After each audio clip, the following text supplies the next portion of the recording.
Good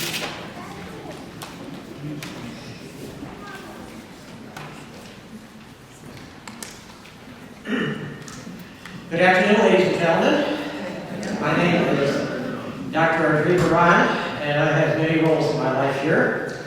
By day, I'm a cardiologist in Saratoga. I've been that for 42 years. In my spare time, I'm also the president of the largest Ukrainian organization in America called the Ukrainian Congress Committee. That was started in 1940 and helped the displaced people after World War II to come to America and find a proper place here. Among them were my parents. So I was born in New York City. I won't tell you what year. But I grew up there, and I actually did not speak English until I went to school. So my parents wanted to make sure that I would be able to continue the cultural heritage that they brought over. And that's maybe why I'm here today. I've been trying to please my father for the last X amount of years. I think I might be getting there. So I've known Ms. Petrik for at least 10 years, and when she asked me to come here and give a speech, I was really honored to do that. So she didn't quite give me a topic, so I kind of picked my own here. Hope you bear with me. What is a nation? A simple answer is the political one. A territory with boundaries constrained by a set of laws that is internationally recognized. That, my friends, is a body politic, a state, a country perhaps, but not a nation. A nation is far more transcendent. It has no boundaries. It is a feeling of kinship and commonality through language, customs, tradition, and a shared historical experience, and most of all, it's music. Music is a language of its own. Even without a single spoken word, it is music that carries the soul of the nation. Do we need to know a single word of Italian to recognize the Tarantella? Do we need to speak French to recognize the Marseillaise? Or to recognize the mournful tones of the Scottish background? And believe me, you don't need to know a single Ukrainian word to appreciate the dance you just saw. I will briefly speak of the Ukrainian nation, an ancient nation that has experienced more than its share of suffering and attempts at annihilation. Vladimir Putin spoke in his diatribe, published as a justification for his unprovoked genocidal war, that, quote, Ukraine is not a real nation, but a construct of Lenin, to administer the newly formed USSR in 1919. Now, he is saying this on television as he's standing over a 17th century map on the title of which is Ukraine. You can't make this up. You would think someone would ask us and listen. Well, you have today and now. So now we will hear the rest of the story. Ukrainians are Slavs. Why were we called Slavs? Not because we were slaves. Slav comes from the word Slav, which means word.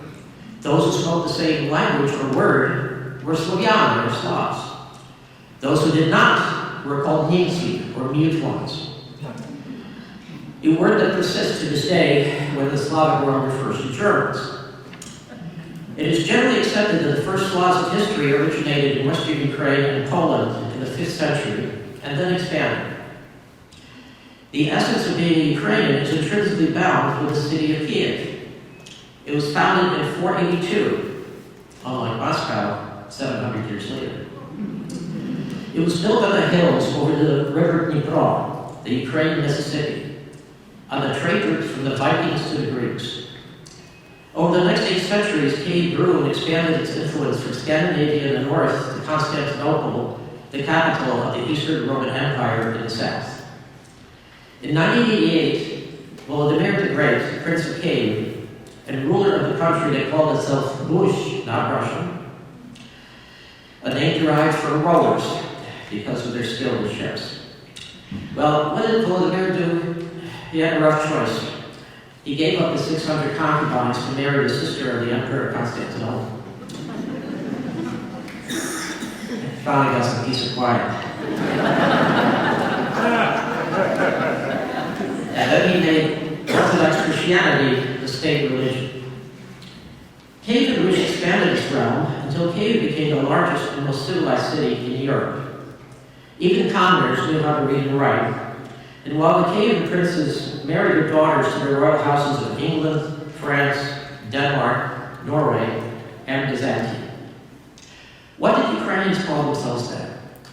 Rusyns. While Kyiv was flourishing, a small settlement of Uyghur Finns and some Slavs became established in the swamps of the north, called Moscow. This gradually expanded its influence over the local area, becoming the Grand Duchy of Muscovy. The people referred to themselves as Moskali, or Muscovites. Their only connection to Kyiv and Rus was through a prince called Yuri Dolgoruki, who was the youngest son of the Prince of Kyiv at the time, Volodymyr Monomakh. Now, the reason he got this assignment is he was the youngest of 6 sons, so he got the last of the litter. So that was the connection between Moscow and Kyiv. So the cities were expanding and growing until 1240, and then came the deluge. That was the year of the Mongol invasion. City after city of Rus were utterly destroyed. Kyiv, a city of 50,000 at that time, larger than Paris and London combined, was reduced to 5,000 survivors overnight. The Mongols swept west through the western Rus Principality of Kalachwali and into Poland and Hungary, defeating both nations. The western Rus Principality of Kalachwali remained intact by becoming a vassal to the Mongol horde. By surviving Germany attacked, it became the successor state to Kyiv. This submission avoided annihilation for the next century and left the Rus to be governed by their own princes as long as they paid their tribute. The Muscovite relations with the Mongols were quite different. Their princes were appointed by the Mongols, and the rule there was autocratic. Eventually, Rus joined with Lithuania and decisively defeated the Mongols in the Battle of Blue Waters in 1362, thus permanently removing the Mongol threat. Due to the growing threat from Muscovy, Lithuania and Rus, then called Ruthenia, merged with Poland into a large commonwealth called Rzeczpospolita, meaning the common good. The two entities of Muscovy and the Commonwealth soon came into conflict, which would last centuries. Those of us who call ourselves Ukrainians now are descendants of the Rus or Ruthenian portion of this Commonwealth. So how did we get from Rus to Ukrainian and Muscovites to Russian? The study of history is so interesting because seemingly unconnected events, decades apart, can have a domino effect, resulting in something totally unexpected. 2 such events occurred in the late 15th century. Events that turned Ruthenians into Ukrainians. The fall of Constantinople to the Ottoman Turks in 1453, and the discovery of America in 1492. So what do these 2 events possibly have to do with the history of Ukraine? Well, with the fall of Constantinople, Islam gained a foothold on the European continent. Soon the remnants of the Mongols, who had occupied Crimea for the previous 200 years, fell under Turkey's influence and became Muslim. As the Ottoman economy was based on slave labor, these descendants of the Mongols, now called Tatars, began centuries-long raids on what is now southern and eastern Ukraine, and then was part of the Polish Commonwealth. This resulted in a depopulation of the whole area to the degree that it was called the Wild Fields, or Dikapolye. As this was occurring, there was also a simultaneous social transformation ongoing within the Polish Commonwealth. Unlike most of Europe, the Polish Commonwealth's authority was in the aristocracy, not the king. Whereas European kings were hereditary, the king of the Polish Commonwealth was elected by the aristocracy called the Szlachta, and could easily be dismissed. Within the Polish Commonwealth, stratification also occurred based on religion and ethnicity. To have power in the Commonwealth, one had to be Catholic, and if one was Catholic, one was Polish. If you were Orthodox, you were a Ruthenian and a second-class citizen. To maintain the power and wealth, many Ruthenian nobles Polonized, while the common people did not. Being Ruthenian became increasingly associated with being a peasant, but it was these peasants that retained the culture and music through their faith and songs. So what did Columbus have to do with the price of eggs in Japan? Specifically Eastern Europe. Well, the fall of Constantinople closed the usual trade routes from Western Europe to the Orient, setting off a flurry of activity to find an alternate route, including sailing west to get east. The discovery of America led to the conquest of the Aztecs and the Incas, from whom flowed a seemingly endless river of gold to Spain and then to the rest of Western Europe. So think to yourself, what do you think when a conquistador returned home? What do you think he wanted to do after being on a ship for months with bags of gold in his pocket? Food. And what do you think he wanted after food? Women. And what happens when you bring lonesome rich men to women? Babies. And what do babies want? More food. The price of food skyrocketed. And where's the most fertile agricultural land in Europe? Ukraine. The Polish gentry suddenly realized they were sitting on a gold mine. Ukrainian soil and Ukrainian labor, the peasants, who they quickly turned into serfs so they could not leave the Lord's land. Under Kyiv, a free peasant owed the local prince 4 weeks of work a year, but the Polish gentry passed laws that ultimately required the serf to work for the Lord 6 days a week. Only Sunday was spared, a situation memorialized by the Ukrainian name for Sunday, Nedelia, no workday. As the pressure on serfs increased, the bolder ones would try to escape, but where would they go? Punishment for running away was severe and corporal. Public whippings, torture, severe but just not as much to lose a valuable asset. The answer was the wild fields, the Dikapole, the area previously depopulated by the slave-raiding Tatars. The people who fled there established communities on the islands of the Dnipro River for protection. The most famous of these communities was located beyond the rapids, where few of the Polish gentry would dare to travel. They became known by their location, beyond the rapids, or Zaporozhye. The Tatars called them Cossacks, which in Tatar means free warrior. Their established communities were structured as the first democracies in Europe since the Greeks. Their leaders were elected by the community and easily deposed. The hetman, or chief, had little power in peacetime, but should battle be required, his authority was absolute. They now dwelled on the frontier of civilization. The word for border, or edge in Ukrainian, is krai. They became known as in Krayinci, on the border, or Ukrainians. So you see where we ended with our name. People with such a love of freedom and heritage of defiance of authority do not easily submit to subjugation, even to this day. How different from their servile, distant Muscovite cousins. It is from these people that Ukrainians derive their insubordination to tyranny, and from whom sprang the music and dance that you will see today. So how did these freedom-loving people end up in that prison of nations, the Russian Empire? In 1648, a Ruthenian and by then Ukrainian noble arrived at the Cossack base in Zaporizhia. A Polish member of the gentry, the Szlachta, had injured him.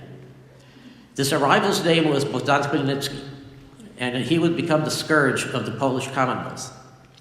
While Khmelnytsky was away on the king's service, a Polish noble, Czaplinski, killed Khmelnytsky's son, took his wife and lands. When Khmelnytsky appealed to the king, the answer was, "You have a sword, use it." Those are very prophetic words. Khmelnytsky rallied the Cossacks and told them that this is the time to rise up and throw the practice of serfdom and Polish gentry to hell. Thus began the Great Rebellion against social and ethnic injustice that spread through Ukraine like wildfire. In the first year of the rebellion, all of Ukraine was liberated, and Khmelnytsky entered Kyiv in triumph in 1649. The Polish Commonwealth, however, would not let go of this valuable land so easily, and in the following year counterattacked, even using German mercenaries to reconquer Ukraine. The fighting was fierce and relentless, leading to a time in Ukraine's history called the Ruin. Finally, after 6 years of brutal war, Khmelnytsky realized the need for an alliance to end the fighting. But who? He corresponded with Oliver Cromwell of England, but the geography was too forbidding. The King of Sweden was sympathetic, but occupied elsewhere. The Turkish Sultan was willing, but the Orthodox Ukrainians would not accept a partnership with an infidel. And then he looked north. There was the Grand Duchy of Muscovy, sitting on the sidelines. And what's more, the Muscovites were Orthodox. Surely this would be an excellent choice for an alliance. The great Ukrainian poet Taras Shevchenko would later write of Khmelnytsky and his decision, talking as Khmelnytsky's mother. She said, "It would have been better, my son, if you had died an infant in my arms." Ukrainian emissaries were sent to the Tsar of Muscovy. A treaty of alliance was concluded, and the officials of both countries met at the Ukrainian city of Pereyaslav to ratify the treaty. This came to a hair's breadth of not being done. The Ukrainian Cossacks were accustomed to swearing loyalty to the Polish king, who in return would swear loyalty to the Cossacks to keep his word. It became suddenly apparent that Muscovites had a very different idea of reciprocal loyalty. The Tsar's representatives refused to swear in the Tsar's name, as it was, quote, beneath the dignity of an autocrat to swear fealty to commoners. The Ukrainian Cossacks were stunned. Many urged Khmelnytsky to walk out, but he, knowing the military situation, signed the treaty, thus plunging Ukraine into 350 years of hell. The Muscovite armies came, and together with the Ukrainian Cossacks, the Poles were pushed out of Ukraine. It soon became apparent, however, that the Muscovites had no intention of leaving. Their nobles moved to Ukraine and progressively intruded into Ukrainian affairs. In 1682, Peter the Great became Tsar of Muscovy. In 1700, he began a 21-year war with Sweden to conquer the Baltics and gain access to the Baltic Sea. To do this, he summoned the Ukrainian Cossacks, then under the hetman Ivan Mazepa.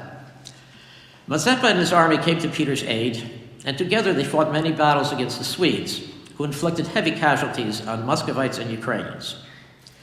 Having repulsed Peter, the King of Sweden, Charles XII, then invaded Ukraine a few years later through Poland. Mazepa pleaded with Peter to send aid, but received this response: "I can spare not a man, see to your own defense." Mazepa was shocked. He had spilled Ukrainian blood to aid Peter in his ambition, and now that Ukraine was being invaded, he would receive nothing. Mazepa decided to switch sides. He reached an agreement with Charles, who would stop pillaging Ukraine, and Mazepa would bring his army of 60,000 veteran Cossacks to Charles. Needless to say, these negotiations had to be kept under strict secrecy. Many in Mazepa's own staff were kept in the dark. Peter, however, found out through a traitor about the plan and sent a General Meshnikov with a massive army into Ukraine before Mazepa could concentrate his troops. Menshikov took Mazepa's capital, Baturin, massacring all 15,000 inhabitants. When Mazepa was finally able to join Charles, he could only muster 6,000 men. The Muscovite and Swedish Ukrainian army met at the city of Poltava, where the greatly outnumbered Swedes and Ukrainians were severely defeated. Mazepa and Charles were able to escape to Turkey. Peter then ordered that every captured Ukrainian Cossack be crucified. Having installed his puppet Skoropadsky as the hetman of Ukraine, Peter systematically installed Muscovite officials to intrude into Ukraine's governance. In 1721, having successfully concluded the Great Northern War with Sweden, Peter announced that he was officially changing the name of his country from the Grand Duchy of Muscovy to the Empire of Russia. Thus, on October 22nd, 1721, Muscovy declared itself the Russian Empire, and the Muscovites were proclaimed Russians. This was done to lay claim not only to the lands of Kievan Rus, but to its history and culture. The term Ukraine was banned, and a new term, Malorossia, or Little Russia, was introduced. So now you know how Rusins became Ukrainians and how Muscovites became Russians. Peter's successor, Catherine the Great, expanded on this work of integration and historical usurpation. She ordered the destruction of all historical records predating the Treaty of Pereyaslav, so that, quote, without these documents, the Ukrainians will forget about their past and embrace their future. For the next 200 years, this process of Russification was inflicted on the Ukrainian people. Ukrainian teachers were sent to the far recesses of the empire, while Russian teachers were brought into Ukraine to indoctrinate the next generation. Between 1721 and 1991, there were over 200 decrees issued banning the Ukrainian language and culture. I'll give just a few examples. 1720, Peter I prohibits the printing houses of Pechaslava and Chernihiv from printing any books except religious books, and those only using the, quote, Great Russian language. 1765 to 1786, the administrative language of Malorossia was Russified through the complete adoption of Russian as the language of administration. 1864, adoption of the charter that all primary schools were to be educated only in Russian. 1876, probably the worst of the Tsar's acts, was the Emsky Ukaz, or decree, banning the printing and importing from abroad of any text in Ukrainian, banning stage performances, public recitations, and schooling in Ukrainian. I guess the most significant and most heinous effort at Russification and ethnic cleansing, of course, was the artificial famine under Stalin from 1933 to 34 called the Holodomor, by which up to 7 million Ukrainians were starved to death. Their crops sold overseas to raise capital for industrialization, while the borders of Ukraine closed to prevent flight for food. The areas most hit were the eastern provinces that subsequently were repopulated with Russians, hence Putin's claim to Russian speakers. When Ukraine declared its independence in 1991, we thought the long national nightmare to prevent extinction was over. We were wrong. The Muscovite is back, and his intentions are clear: to destroy the Ukrainian nation. U.S. intelligence has revealed that had Kyiv indeed fallen in 3 days, as was widely expected, there were orders to be activated throughout Ukraine to eliminate whole lists of public leaders, officials, and in general the Ukrainian intelligentsia. Without its leaders, the populace can be then cowed into submission. Whole portable crematoriums were ready to be dispatched to hide the crimes, and soldiers were issued special instructions on how to properly make the best mass graves which would avoid detection. This fate still awaits millions of Ukrainians, unless we act and not turn away because the conflict is in a land far away about which we know little about. Otherwise, the verdict has been but delayed. Ukrainian boys are dying today, so American soldiers will not have to tomorrow. So how did Ukrainians manage to keep their identity despite this onslaught? From father to son, mother to daughter, through word and song. Songs of past glories, songs of freedom, songs of hope. Through the Ukrainian diaspora, through such projects as the Ukrainian Classical Voice Project created by Ms. Irina Petrik, through organizations such as mine, the Ukrainian Congress Committee, through our churches, our community organizations, and through good people like you who come to an event such as this and who have given me the privilege of speaking to you about our story and our history. I wish to close with the words from Ukraine's greatest poet and national hero, Taras Shevchenko, first in Ukrainian and then in English. Наша дума, наша пісня, не вмре, не загине. Ось де, люди, наша слава, слава України. Без золота, без каменя, без хитрої мови, а голосна та правдива, як Господа слово. Our thought, our song, will not die, will not perish. Here, people, is our glory, the glory of Ukraine. Without gold, without stone, without cunning speech, but loud and true, like the words from the lips of God. Thank you very much. Slava Ukraini.